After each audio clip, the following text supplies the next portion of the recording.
Welcome to 365 Brothers, the podcast. I'm your host, Robin Shine.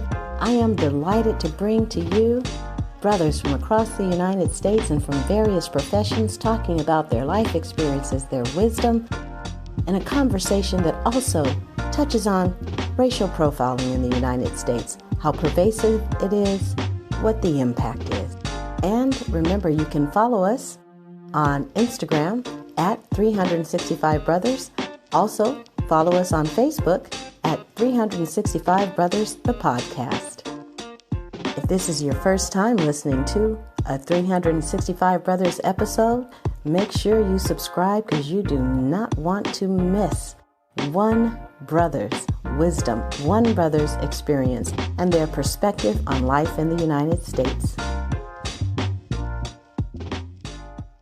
Today, we're speaking to a gentleman from Orlando, Florida. He is a cloud computing engineer. He's also vice president of Black Orlando Tech. And this brother has a commitment to get more people, more diverse people involved in the tech industry, and has just authored a book entitled Venti Fried Chicken. We're talking to Joshua Walker. Welcome, Joshua. Hey, thank you for having me, Robin. Before we get into the questions, is there anything that you'd like to share about yourself to help the listeners get to know you better? Prior to getting into technology, I was like a full-time audio engineer that worked in entertainment. So like for those who think it's too late to get into tech, I took the scenic route. So happy to talk about my experience today. And can I just ask, like, were you in your late 20s or your 30s when you transitioned into the computer world? Like late 20s. I had a few lives before I got into tech. And I was also in the military before as well. So. Oh, wow. Which branch? An Army. Okay, great. Well, as always, we thank you for putting yourself out there because I'm present, whether you were in a war or a hot zone or not, your service makes a difference. So thank you so much. Appreciate it. Let's jump in. Joshua, what is a favorite song or movie and why? My favorite movie of all time is Pulp Fiction. Reason being, I think that it leaves a lot of things that aren't like resolved. So they're just like all of these weird scenes where you have to like think about it over time, but no one ever is going to come and tell you why that was there. I just thought it was a very creative film. I think Tarantino makes some very unique universes when it comes to movies. Agreed. That's a great one. I actually own that. Some of us old folks, we don't just stream. So I actually own that. I as well. Yeah, I have it as well. What is one of your favorite unanswered questions in the movie or something that they leave you to wonder about? Oh, yeah. The biggest one for me is what was inside of the suitcase. So, this big beam of light comes out, but they never tell you what it actually was. There's like some forums and stuff that speculate that it was actually I'm blanking on his name, but Marcel's character, or Marcel, yeah, that it was his soul was inside of the suitcase. And that's Oh, why no way. Yeah. Oh, you're going to make me go back and watch it again. Okay, that's cool. I'm glad I asked. What about a favorite childhood memory? I think my favorite childhood memory is probably just playing with Legos, which basically I feel like tech is like building Legos just on the internet. So I think it was that's something that my mom always knew every time there was like a Christmas that Legos had to be on the list. So that's probably one of my fondest memories. Okay. I'm not trying to age you or anything like that, but did you have more colors than red, white, blue, black, and yellow? Yes. Wow, you're young. Look, I'm aging myself. Man, you don't even know back in the day. And then when I saw they had round ones, who gets round ones? So anyway. No, it has gotten super complex. I don't know if you saw like they have like the architect sets now where people can build like, complex cars and statues and stuff. It's crazy. Yes, I've seen the videos on YouTube and I'm like, oh my gosh, like you guys have taken Legos. This is not the Legos your mama was raised with. Exactly. everything was square. And like I said, red, white, blue, yellow, or black. That's it. Fantastic. That's awesome. Now, I am intrigued when you say that's it's analogous for you to the internet. When I think of the internet, I think of it as all these like webs, like they're all these straight lines, but I'm intrigued by you using Legos as an analogy instead. Could you say a little bit about that? Yeah, sure. So the reason I feel that way is because once you kind of get behind the scenes, you realize everything you use was built by somebody else, and then just me, and this is just like the daydreams I have at work, I guess, of like how much code went into something. When you break it down, it's similar to Legos because things aren't the same shape, things aren't the same size, but everything kind of connects together to make this one thing that makes it important. So that's kind of the analogy that has, kind of stuck with me. So. Okay, so I don't even want to get in the weeds for people who aren't interested in this tech. And I am by no means a behind the scenes tech person at all, though I do love all kinds of apps and all that stuff. Yeah. Okay. But I remember, and again, I'm cool with being old. So I I will actually tell you, I took the first computer programming class at our high school. Wow, And that's awesome. it was in the language BASIC.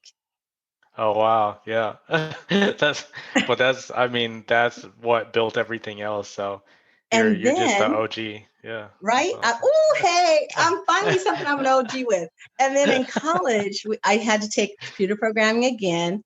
And that one, I believe we used Fortran at that time. Oh So yeah. here's my question. Since you use the analogy of Legos, are new programs like so things that were made with old programming language, do those get incorporated or do you guys have to rewrite in the newest program language?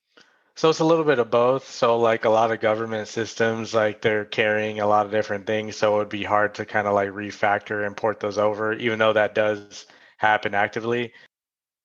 What's funny is a lot of those older languages, even though the jobs are less, you would basically you would never go hungry because it's hard to find those specialties.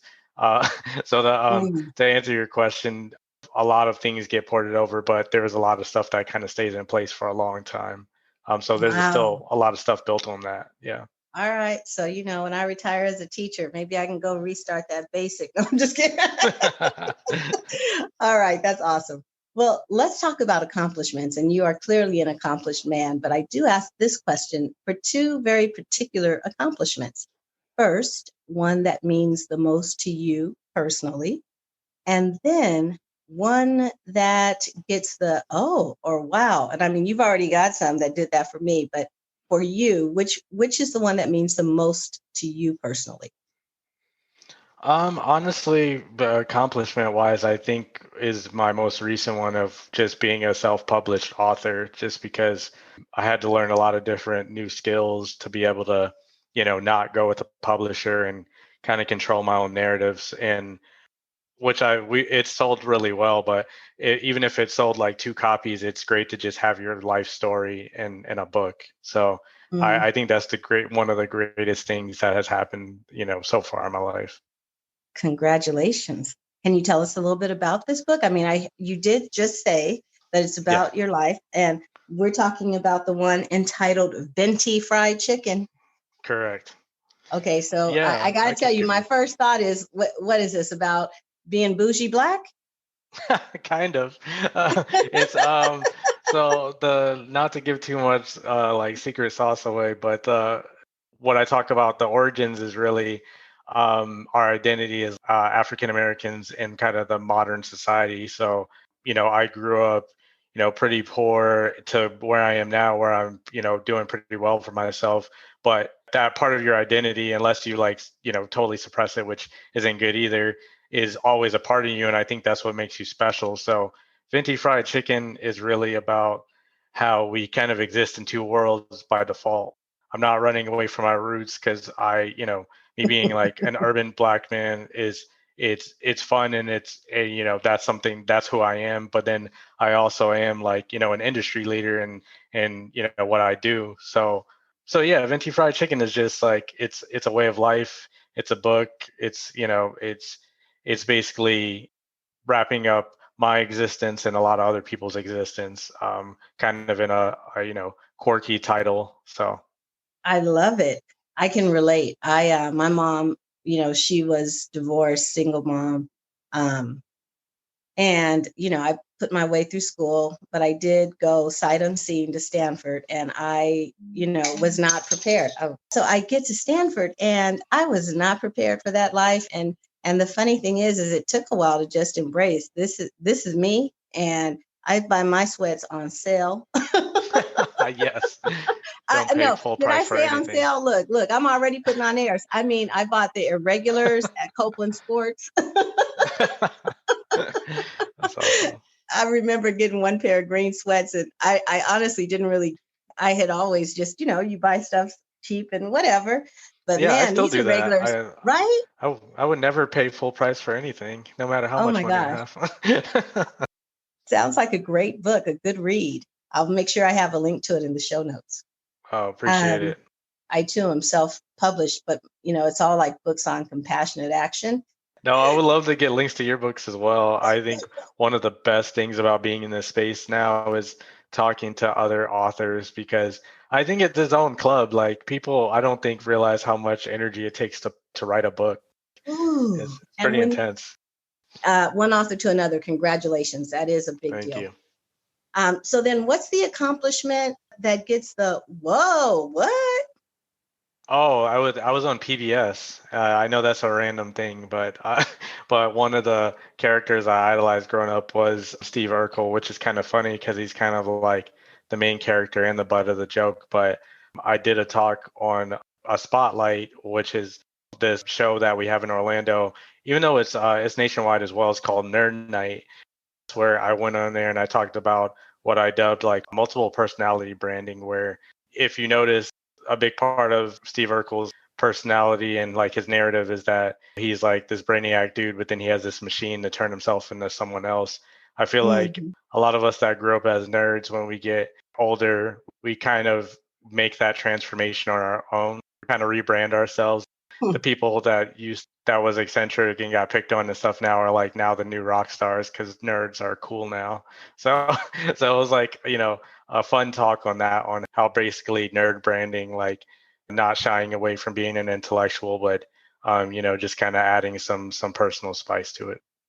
I love that. I hadn't really appreciated that, when I'm teaching economics and we go over entrepreneurs, for example, and, I'll ask the kids, name some entrepreneurs, some of the common Bill Gates, Steve Jobs, and Mark Zuckerberg.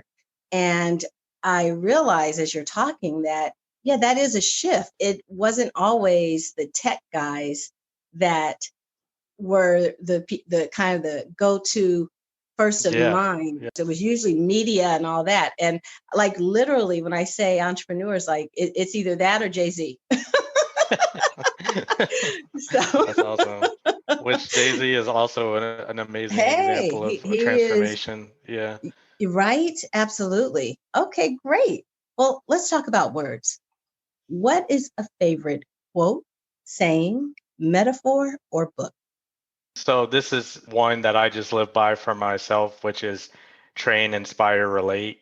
And it's how I stay grounded, because I think when you get to like a certain height or whatever, you can become kind of like either jaded or feel like there's separation between maybe like other people. So train, inspire, relate is to remind myself that everything I'm doing still has something outside of myself. Like, I've learned this much stuff because I want to teach somebody else. And the relate part is because I know how it is to be a beginner in technology, and it can be really daunting. So, being able to give like common examples of, very complex topics and really meet the person where they're at, kind of like church style. So that, Yeah, and it's been really, a lot of people have gravitated towards that style of teaching so far. fantastic. I'm curious, where did you first encounter that quote? Almost like a mantra to live by, and that's what I came up with: train, inspire, relate. And Yeah. it's just kind of stuck with me every day. So I love your commitment to having more people join computers. There's so many places online now. There's so many ways that you can learn it outside of school. For someone who's listening and hearing that you train, inspire, and relate, and that you're a stand for having people in tech. If someone is, just starting, they're in their mid 20s and they've been doing something else, where would you have them start? What should they do if they're interested in working in computers, but they don't know where to begin? So I think there's a few different things. One, I would do like some research, like you mentioned YouTube, and I think it's a resource that gets overlooked a lot for some reason. But one of the easiest steps that I always tell somebody is look up, top 20 tech trends for whatever year you're in, and Mm, usually that'll bring up a ton of videos, and then that'll probably set you down like a good rabbit hole where you can at least find something that interests you. But there's a lot of great free sites as well. So one I recommend all the time is Free Code Camp, where it's a nonprofit where if you make it through their program, which is self-paced, then they'll help you with job placement. really? Yeah, yeah, yeah, and they start from the super beginning all the way to the very complex stuff. So What? very Oh awesome my gosh, this resource. is going to be posted on my on my classroom wall from going forward. This is awesome. Yeah, Great. those are my usually my two most practical advices are those two things. And I think also once you do the research, LinkedIn is a great tool. When I first got in, being like an adult already and having like a family and everything was reaching out to industry experts, on LinkedIn and just asking them how they feel about their industry. So like, hey, I think I have an interest in tech. I see that you work for blah, blah, blah. Could I grab like 15 minutes on your calendar to see, how you got into it? So I think really talking to people helped me navigate a lot faster to figure out what I wanted to do, which led me to cloud computing. So Fantastic. Thank you for that. That's great. I love that listeners are empowered to take action right away. Is there a person, conversation, moment, or event that stands out as either changing the trajectory of your life or had a significant impact on your life? yes, I think there's two events. One was when I did decide to go to the military because I talk about it in the book in Venti Fried Chicken. For where I'm at now, no one would have ever predicted that. Like I joked that I had negative trajectory. So at least having enough self-awareness to say either I'll stick around here and do something bad, or even worse, I'll just live a mediocre life. So I think the smartest thing I did that led to everything was sign up for the military, realizing that I needed to grow up a lot.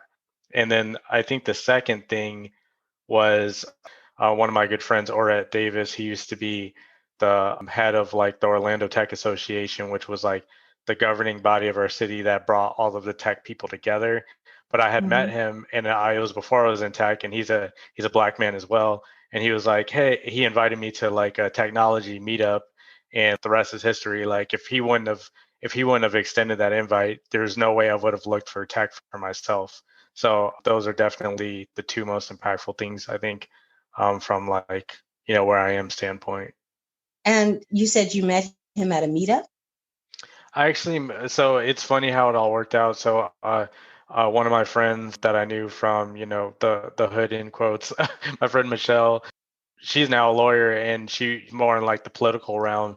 And there was a group that was getting together, young progressives, and like his girlfriend was a part of that group. So I met him just in passing from like a happy hour, and then like the rest is history. So I think it was just serendipity there. So you saw him in passing, and how did it come to pass that you had this conversation with him, and what had him invite you? Yeah, so, and this is a good lesson that I tell people all the time too. One of the reasons I got this opportunity was from being vocal. So because of the folks I was around at that time, there were a few of them that were in tech, and how I met him was we were just like, at the bar, and I just was vocal about my interest, which prompted him to say, "Oh, by the way, I'm so and so." So what I always tell people that I mentor is whatever you're interested in, be vocal about it, post about it, tell people about it, and you never know what will come from it. And if I wouldn't have been, very transparent that I was like, I didn't know that much about it, but I was interested, he wouldn't have Mhm. extended that invite. That's great. Yeah, that is good. You don't open your mouth, don't nobody know. Yeah, exactly. A quick note about what's coming up. Have you been wondering, when were we going to interview brothers who are currently in law enforcement? We're doing that now. We'll have our first law enforcement officer this first Monday in March 1st, and then the next 2 Mondays after that will be episodes with brothers who are currently in law enforcement. A reminder to make sure you subscribe so that you do not miss any episode, any other brothers between now and March and after March or any time. Thank you for being a subscriber. Thank you for being a listener. What is a moment or event that stands out as, either highlighting or just kind of signifying your experience as a Black man in the United States? When I was in the military, I was stationed in Kentucky, Tennessee, and I don't know if you've ever been to Orlando, but it's like a pretty big melting pot where I think I was unaware of how not diverse other places were.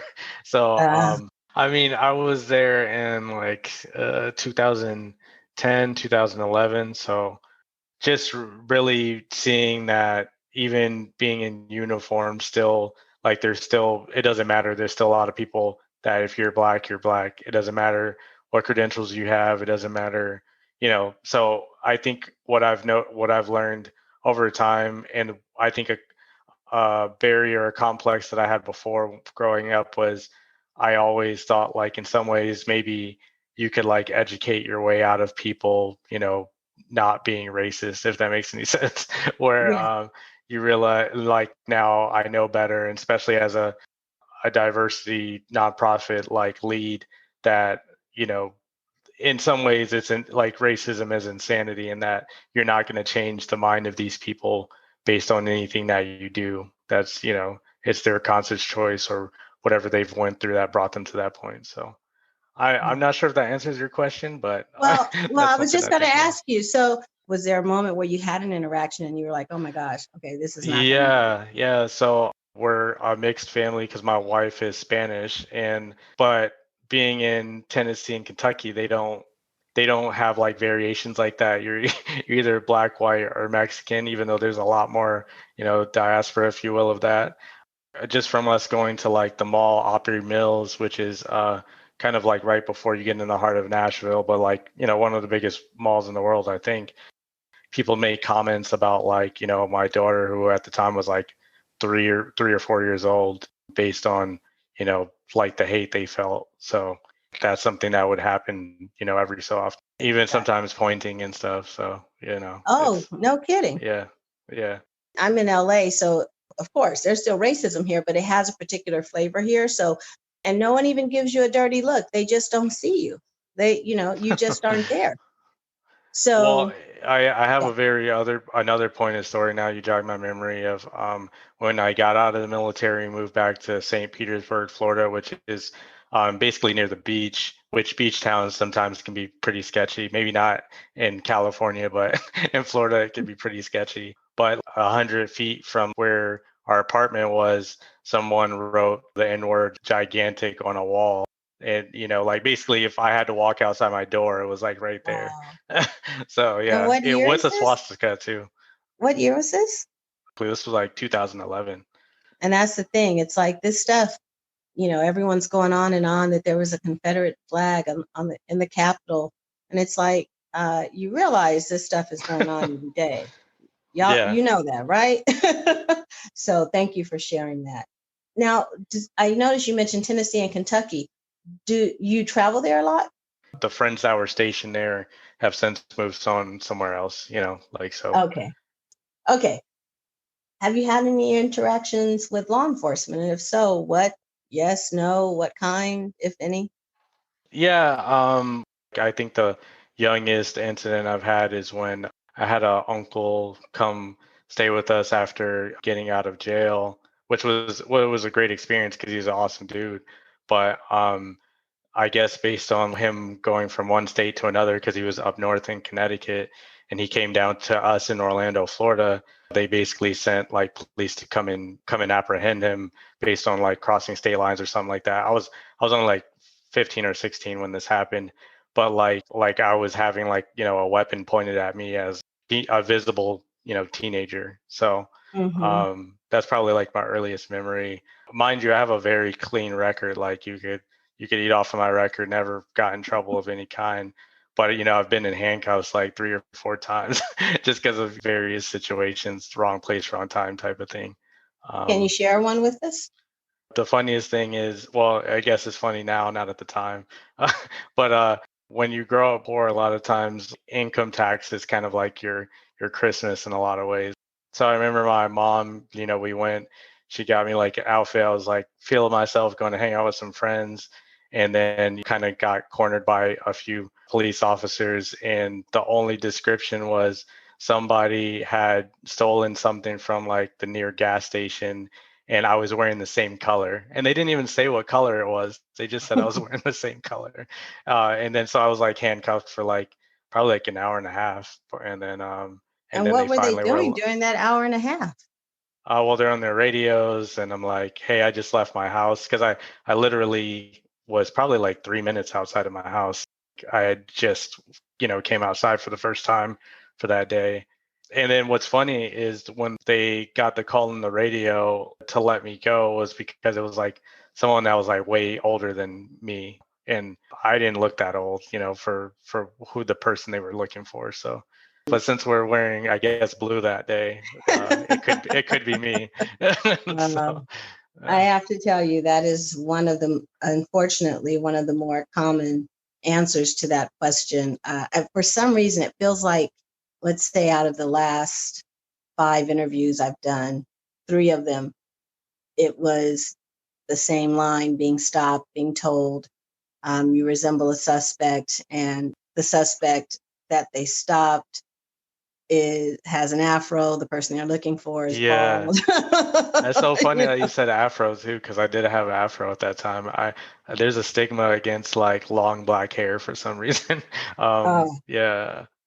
What's funny is I always joke that I would have been the world's worst robber because I was wearing like powder blue. I was like not exactly the best of robbing weather. oh So my gosh. Oh my gosh. So they were looking for, so presumably someone actually did then commit a crime in powder blue. yeah, that's true. Maybe they had a getaway car. Maybe they had it coordinated. I don't know. Oh no, right? Uh, that's kind of funny. That is In funny. It retrospect, is. right? Yeah. So if the United States was a woman, whether mother, lover, child, neighbor, stranger, friend, whatever, and she's someone with whom you could speak, what would you say to her? That I would want us to be, I guess, more vulnerable. Something I talk about with other people is kind of how we structure society now is that even people that are like your best friends are afraid to tell you that they're hurting now, which is strange. We've built up such a big facade from like social media that people are afraid to like even like tell people that they know care about them that they're having trouble, So Yeah, that's what I would ask is more yeah, vulnerability. Yeah. yeah. I mean, if you think about it, what would that look like? The United States as a nation could be more vulnerable. What would that look like? Yeah, it'd be a whole different we would interact a lot different with everyone on the globe. Kind of our facade as a nation is to be kind of tough and kind of a cowboy. Like if we had an archetype, we're kind of a cowboy. So Mm-hmm. Yeah, so true. What is love to you? it's unconditional, and yeah, I think that's the biggest word that comes to mind. It's not based on what you can do for me. And I think that's where I may not always have all of the answers, but people know I have like a genuine connection to try and help them out. So that's what Yeah. love to me is unconditional empathy and help. Yeah. When you wrote your book, like I can tell that the intention of that was to help others. And just from some of the other things you've said, it sounds like that's really just a way of being for you. Yeah, because for my book, in the spiel I always give is the reason I used myself was to show that anyone could do it. Because if you looked at someone that had been programming since they were a kid or something, they wouldn't be a good example. But for me to go from like I was a veteran, I came out. There was one time where me and my family were essentially homeless to where I am now. My personal example was a good way to show if I can do it, literally anybody else can do it. So, what is something that you've learned through your profession, training, experiences, or adventures that you believe more Black men should know but don't, knowing that whatever you say benefits everyone? oh, I got so many. One, the world is huge. I think what we spend our money on in the Black community a lot of time is like vanity, where I think a lot of people need to go to another state, go to another country, and you'll realize how like new experiences are a lot of reason I think I've been able to go a lot farther. The second thing is we shouldn't put on a costume to go to work. I think there was a time period where I was trying to fit wherever place I was at, but as soon as I embraced myself 100%, like the same Josh you're talking to now is the same Josh you'll talk to at 3 p.m. in corporate. Ever since I've done that, one, I've conserved a lot of energy and I've gone a lot farther because I'm authentic versus like trying to be like, what I think I should be during business hours. And the thing is that, when you're putting on that air, everyone sees through it anyway. Yes, yeah, yes. And you seem not trustworthy because they know that there's no way you're like this when you get in your car, you know what I Yeah, mean? So, because, yeah. and that's the thing, because you can't tell. Of course, I'm sure I've done it myself. I know I have. But the beautiful thing about as you age is you do it less and less. So that's a blessing right there. But no matter what your age or profession, you're absolutely right. And it is, it is a balance, because if how Yeah, you it are is. at home, we should No, put that yeah, in caveat. moderation. Yeah, yeah. There's a time and place for everything. I get what you mean. Yeah. Yeah, because there's a way I might talk with my friends that I probably shouldn't use at work. However, who I'm being when I'm with my friends is the same way that I'm being when I'm at work. Yeah. That's great advice.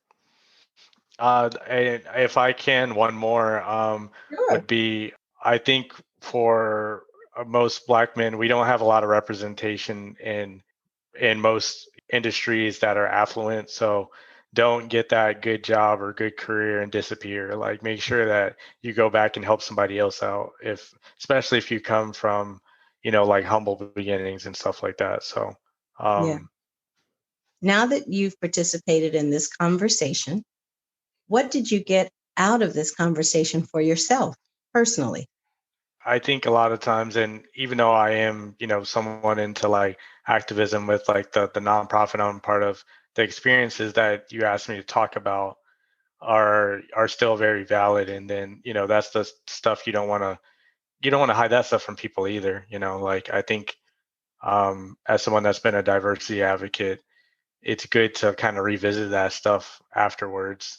So I got a lot out of this. I think it was a very centering conversation, if that makes Oh, sense. yeah, no, that's fantastic. I love it. Thank you for sharing that so Problem. generously. I just admire your vulnerability. It's interesting that in answering the question, what you would say to the United States, because it's how you are with others, with your talents, with your skills.